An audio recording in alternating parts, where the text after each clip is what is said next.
ആകാശവാണി. നമസ്കാരം. പ്രത്യേക വാർത്താ ബുള്ളറ്റിൻ വായിക്കുന്നത് അമൃത വൈശാഖ്.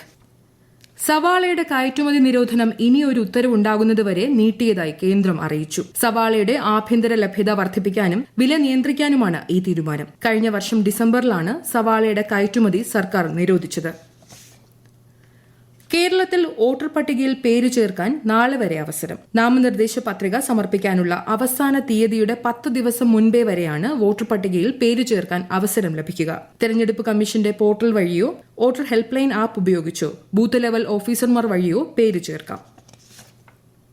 85 വയസ്സിന് മുകളിലുള്ള വോട്ടർമാർക്കും 40% വൈകല്യമുള്ള ദിവ്യാംഗർക്കും വീട്ടിലിരുന്ന് വോട്ട് ചെയ്യാമെന്ന് തെരഞ്ഞെടുപ്പ് കമ്മീഷൻ.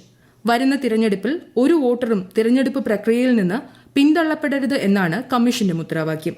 ഇതിനായി സാക്ഷ്യമാപ്പും കമ്മീഷൻ പുറത്തിറക്കിയിട്ടുണ്ട്. എല്ലാ പോളിംഗ് സ്റ്റേഷനുകളും വയോജന സൌഹൃദവും വികലാംഗ സൌഹൃദവുമായാണ് സജ്ജമാക്കുക.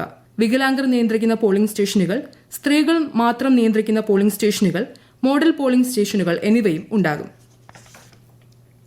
ലോക്സഭാ തെരഞ്ഞെടുപ്പിനോടനുബന്ധിച്ച് കേരളത്തിൽ അനധികൃത പണമിടപാട് കർശനമായി നിരീക്ഷിക്കാനും നടപടികൾ സ്വീകരിക്കാനും മുഖ്യ തെരഞ്ഞെടുപ്പ് ഓഫീസർ സഞ്ജയ് കൌൾ ജില്ലാ വരണാധികാരികൾക്ക് നിർദ്ദേശം നൽകി. എറണാകുളം, ആലപ്പുഴ, കോട്ടയം, തൃശൂർ, പാലക്കാട്, മലപ്പുറം എന്നീ 6 ജില്ലകളിലെ തിരഞ്ഞെടുപ്പ് ഒരുക്കങ്ങൾ വിലയിരുത്തുന്നതിനായി എറണാകുളത്ത് ചേർന്ന യോഗത്തിലാണ് നിർദ്ദേശം. തിരഞ്ഞെടുപ്പുമായി ബന്ധപ്പെട്ട് എല്ലാ ബാങ്കുകളിലെയും സംശയകരമായ ഇടപാടുകൾ ഉൾപ്പെടെ നിരീക്ഷിക്കും. അയൽ സംസ്ഥാനങ്ങളുമായി അതിർത്തി പങ്കിടുന്ന ജില്ലകളിലും ജില്ലാ അതിർത്തികളിലും കർശന പരിശോധന നടത്തുമെന്നും മുഖ്യ തെരഞ്ഞെടുപ്പ് ഓഫീസർ പറഞ്ഞു. വേനൽക്കാലത്ത് ആശുപത്രികളിൽ ഉണ്ടായേക്കാവുന്ന തീപിടുത്തം തടയാൻ അടിയന്തര നടപടികൾ സ്വീകരിക്കണമെന്നാവശ്യപ്പെട്ട് ആരോഗ്യ മന്ത്രാലയം എല്ലാ സംസ്ഥാനങ്ങൾക്കും കേന്ദ്രഭരണ പ്രദേശങ്ങൾക്കും കത്തയച്ചു. ആരോഗ്യ വകുപ്പുകളുടെയും ദുരന്ത നിവാരണ അതോറിറ്റികളുടെയും കൂട്ടായ പ്രവർത്തനം ഉറപ്പുവരുത്തണമെന്നും മന്ത്രാലയം ആവശ്യപ്പെട്ടു. രാജ്യത്ത് താപനില ഉയരുന്ന സാഹചര്യത്തിലാണ് നിർദ്ദേശം. ചൂടുകാലത്ത് വിറ്റഴിക്കുന്ന ശീതളപാനീയങ്ങളുടെയും കുപ്പിവെള്ളത്തിന്റെയും സുരക്ഷ ഉറപ്പുവരുത്തുന്നതിനായി സംസ്ഥാന വ്യാപകമായി പരിശോധന നടത്തി. ഭക്ഷ്യസുരക്ഷാ വകുപ്പിന്റെ നേതൃത്വത്തിലായിരുന്നു പരിശോധന. ഐസ്ക്രീം, കുപ്പിവെള്ളം, ശീതളപാനീയങ്ങൾ എന്നിവയുടെ നിർമ്മാണ വിപണന കേന്ദ്രങ്ങളിലാണ് പരിശോധന നടത്തിയത്. ടൂറിസ്റ്റ് മേഖലകളിലെ വിൽപ്പന കേന്ദ്രങ്ങളിലും പരിശോധന നടത്തി.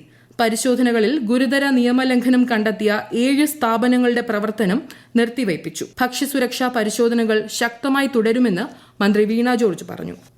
മദ്യനയ അഴിമതി കേസിൽ BRS നേതാവ് കെ കവിതയുടെ കസ്റ്റഡി കാലാവധി ചൊവ്വാഴ്ച വരെ നീട്ടി. ഡൽഹി റോസ് അവന്യൂ കോടതിയുടേതാണ് ഉത്തരവ്. ചൊവ്വാഴ്ച രാവിലെ കവിതയെ ഹാജരാക്കണമെന്ന് അന്വേഷണ ഏജൻസികൾക്ക് കോടതി നിർദ്ദേശം നൽകി. നിറങ്ങളുടെ ആഘോഷമായ ഹോളി നാളെ. രാഷ്ട്രപതി ദ്രൗപദി മുർമുവും പ്രധാനമന്ത്രി നരേന്ദ്രമോദിയും ജനങ്ങൾക്ക് ഹോളി ആശംസകൾ അറിയിച്ചു. ഹോളിയുടെ വിവിധ നിറങ്ങൾ രാജ്യത്തിന്റെ വൈവിധ്യത്തിന്റെയും പ്രതീകമാണെന്ന് ഈ ഉത്സവം ജനങ്ങൾക്കിടയിൽ സ്നേഹത്തിന്റെയും ഐക്യത്തിന്റെയും സാഹോദര്യത്തിന്റെയും വികാരങ്ങൾ പ്രോത്സാഹിപ്പിക്കുമെന്നും രാഷ്ട്രപതി പറഞ്ഞു. നിറങ്ങളുടെ ഉത്സവം എല്ലാവരുടെയും ജീവിതത്തിൽ പുതിയ ഊർജ്ജവും ഉത്സാഹവും കൊണ്ടുവരുമെന്ന് പ്രതീക്ഷിക്കുന്നതായി പ്രധാനമന്ത്രി നരേന്ദ്രമോദി ആശംസിച്ചു. രാജ്യരക്ഷാ മന്ത്രി രാജ്നാഥ് സിംഗ് ഇന്ന് ലേയിൽ സൈനികർക്കൊപ്പം ഹോളി ആഘോഷിച്ചു. സിയാച്ചിനിലെ സൈനികരുമായി ആശയവിനിമയം നടത്താൻ ഉടൻ തന്നെ ലഡാക്കിൽ മറ്റൊരു സന്ദർശനം നടത്തുമെന്ന് അദ്ദേഹം പറഞ്ഞു. സിയാച്ചിൻ സന്ദർശനം കാലാവസ്ഥ മോശമായതിനാൽ ഒഴിവാക്കിയതാണ്. ഇന്ന് ഓശാന ഞായർ. വിശുദ്ധ വാരാചരണത്തിന് തുടക്കം കുറിച്ച് ലോകമെമ്പാടുമുള്ള ക്രൈസ്തവർ ഇന്ന് ഓശാന ഞായർ ആചരിച്ചു. യേശുക്രിസ്തുവിന്റെ ജെറുസലേം പ്രവേശനത്തിന്റെ സ്മരണകൾ ഉയർത്തി കുരുത്തോലകളും ഏന്തിയാണ് വിശ്വാസികൾ ഓശാന പെരുന്നാൾ ആഘോഷിക്കുന്നത്. കേരളത്തിലെ വിവിധ ദേവാലയങ്ങളിൽ പ്രത്യേക പ്രാർത്ഥനയും തിരുക്കർമ്മങ്ങളും നടന്നു.